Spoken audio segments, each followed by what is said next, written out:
ঘাস ময়দানের মাঝখান দিয়ে ট্রেন লাইন। এই ট্রেন লাইন এখানে পাতা হয়েছিল সেই ব্রিটিশ আমলে। তা প্রায় 100 বছরেরও বেশি সময় পার হলো এই ট্রেন লাইনটার।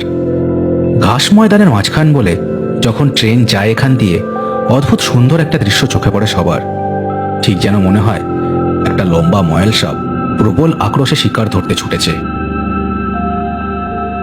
বেলদিঘির নাম শহুরে মানুষরা শুনেছে কিনা সন্দেহ।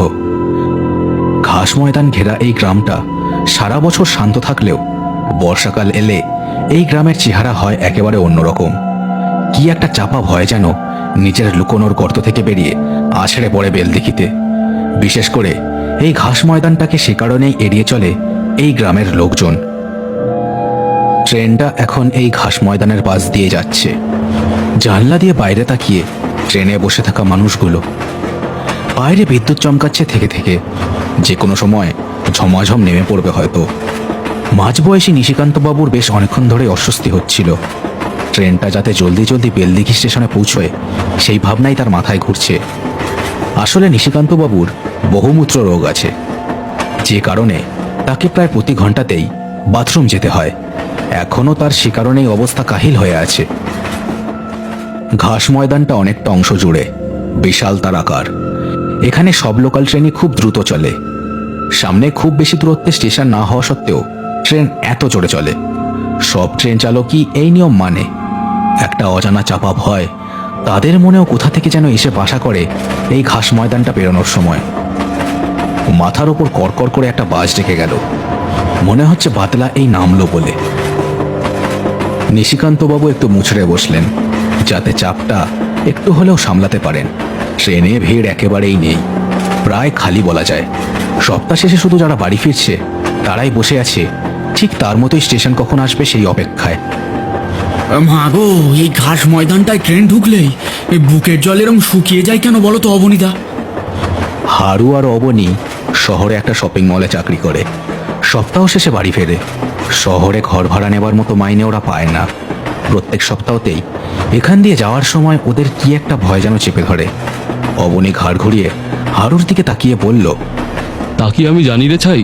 ছোটবেলা থেকে বাপ কাকার মুখে শুনেছি এই ঘাস ময়দান নাকি ভালো না। অনেক ছোট বয়সে আমি শুনেছিলাম গ্রামের একটা লোককে নাকি এই ময়দানে কি একটা টেনে নিয়ে গেছিল। তারপর থেকেই সব্বার মুখে মুখে সে কথা ছড়িয়ে গেছে। আমিও শুনেছি গো সেসব। আর কথাটা না মেনেও পারি না। দিনের বেলা এই রকম, কিন্তু রাত হলেই কেন জানি না মনে হয় এই ঘাসের মধ্যে দিয়ে কেউ দেখছে সব সময়, তাই না? অবনী আরো কিছু বলতে যাচ্ছিল। সিটের ওপাশে বসে থাকা নিশিকান্তবাবু আরো একবার উসখুস করে বলে উঠলেন, আরে মশাই থামুন তো, এসব কথায় আমার যে চাপ আরো বেড়ে উঠছে। ও এইরকম বৃষ্টি পড়ার ওয়েদার হলে আমার আবার মানে যাই হোক আর কত দূর বলুন তো আপনাদের এই বেলদিঘি? এতক্ষণ নিশিকান্তবাবুর দিকে ঠিক খেয়াল করেনি ওরা। এবার অবনী ওকে দেখে বলল, এই প্রথমবার বেলদিঘিতে এলেন নাকি? এই ঘাস ময়দান পেরোতে এখনো প্রায় ধরুন 20 মিনিট তো লাগবেই। এই ঘাস জমি আকারে যে কত বড় এখনো বেলদিঘির কেউ জানে না। এই ট্রেন লাইনটাও সেই ব্রিটিশ আমলের, এমনকি স্টেশনটাও। তা কোথায় যাবেন বেলদিঘির? আমি যাব বেলদিঘির হাই স্কুলের প্রধান শিক্ষক বিনোদ বিহারী বাবুর বাড়ি। উনি সম্পর্কে আমার মামাতো দাদা। এতদূর বলার পরেই আবার পেটে চাপ অনুভব করলেন নিশিকান্তবাবু। বাইরে একটা বিদ্যুৎ খেলে গেল। নীলচে আলোতে ভরে গেল কামরাটা। আর সাথে সাথেই একটা প্রবল ঝটকা মেরে ট্রেনটা দাঁড়িয়ে গেল। তীব্র একটা ধাতব শব্দে কানে তালা লেগে গেল কামরার সবার। এই কি হলো? ট্রেন থেমে গেল কেন? সেরেছে, এই জায়গাতেই ট্রেনটারে থামতে হলো। তাই তো দেখছি। এই জায়গাটা যে ভালো না, কি যে আছে কপালে ভগবান। কামরায় ওরা তিনজন ছাড়া আরো দু একজন এদিক ওদিক বসেছিল। তারাও ভয়ে ভয়ে ঘাস জমির দিকেই দেখছিল।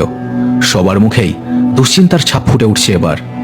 এই কেউ গিয়ে জলদি ট্রেনের দরজাটা বন্ধ করে এসো, ওরা গন্ধ পেলে কিন্তু এখনই এসে হাজির হবে। আরে না না, ওরা বর্ষা না নামলে আসে না। অত ভয় দেখাবেন না তো, এমনিতেই কিরম যেন লাগছে। তার মধ্যে আবার আপনারও তো সাহস থাকলে আপনি যান, দরজা বন্ধ করে আসুন। লোকটির কথায় আগের জন কেমন চুপ করে আঁধারের দিকে তাকিয়ে রইল। কামরায় অন্য লোকজনও জানলা দিয়ে বাইরে দেখছিল। সবাই যেন দম বন্ধ করে অপেক্ষা করছিল কখন ট্রেন আবার চলবে। নিশিকান্তবাবু বেশ অনেকক্ষণ চেপে বসেছিলেন। কিন্তু আর যেন থাকতে পারছিলেন না।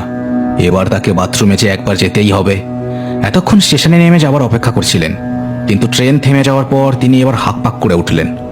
এই ভাই, আমাকে যে একবার না নামলেই চলবে না। তোমরা বসো, আমি ঝপ করে নেমে ছোট বাইরেটা সেরে নি, নইলে যে সবার সামনে কাপড় চোপড়ে হয়ে যাবে। নিশিকান্তবাবু উঠে দাঁড়াতেই অবনী এবারে তেড়ে উঠল। আরে কাকু করেন কি? এই না না না, নামেন না, আপনার জন্য সবাই বিপদে পড়বো। ওরে রাখ তোদের ওই ভূতের গল্প, আমি মরছি আমার জ্বালায়। আরে বাবু, 1 মিনিটের কাজ, সেরে আসি। নিশিকান্তবাবু আর কাউকে কোনো কথা বলার সুযোগ না দিয়ে হন হন করে ট্রেনের দরজার দিকে এগিয়ে গেলেন। ট্রেনের অন্য লোকজন তাকে বারবার মানা করলেও তিনি শুনলেন না।